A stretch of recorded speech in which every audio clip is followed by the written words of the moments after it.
সমস্ত হলে আমার জামার অটো বেচার টাকা, আমার জিনিস মিলিস যা আছে সব কিছু আর নিছে। কেমন আমার মায়ের কাগজপত্র যে ভিডিও ফুটেজ আছে, ওরা যে আমার মায়ের কাগজপত্র সব ছিঁড়ে ফেলেছে। ওরা বলতেছে অগো বাচ্চা বাঁচে না, আমাদের বাচ্চা বাঁচবো কেন, আমাদের বাচ্চার কাগজপত্র ওরা ছিঁড়া লাইছে। বলে ওরা আমাদের কিলো কিছু রাখছে না, সাবান শুদ্ধ উঠে লয়ে গেছে, পানি খাওয়ার জিনিস সব কিছু শেষ করে ফেলছে। একজন অসহায় মা আপনার কাছে গেল মামলা করার জন্য, ডকুমেন্ট নিয়ে তার মেয়ের চিকিৎসার টাকা নিয়ে গেল, তার বাসার সবকিছু লুটপাট করে নিয়ে গেল, সে ভিডিও ফুটেজ আপনার সামনে রাখলো, আপনি কেন মামলা নিবেন না? আপনাকে সে রাইট কে দিয়েছে? জাতি জানতে চায়, আপনার কাছে প্রশ্ন করলাম।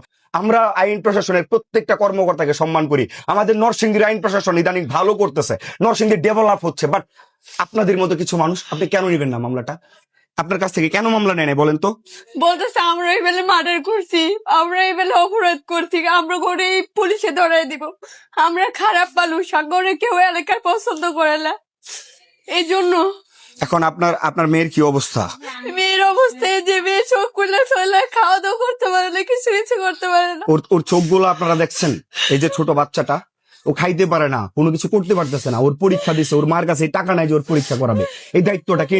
আমাদের পাশে যে দাঁড়াইবো কোনো ভালো লাগে, আমরা হলে একবার পুরা নিঃস্ব, আমাদের কিছু নাই। ওর বাবার কি অটো বিক্রি করে দিয়েছিল উনি চিকিৎসার জন্য? 1,80,000 টাকা অটো বিক্রি করছিল, এই টাকার কাগজপত্র সবকিছু আমাদের কাছে ডকুমেন্ট আছে। ওর চিকিৎসার জন্য বিক্রি করছিলেন, পরে রোজার সেই টাকা পর্যন্ত নিয়ে গেছে। রোজার মাসে যে আমরা মানুষ কাছে খুঁজা মাইয়া টাকা জমাইছি, এই টাকা ওষুধ লয়ে গেছে। বলে কিলো কিছু না হেলাই, আমার মেয়ের কাগজপত্র টাকার সবকিছু ছিঁড়ে ফেলছে। আমাদের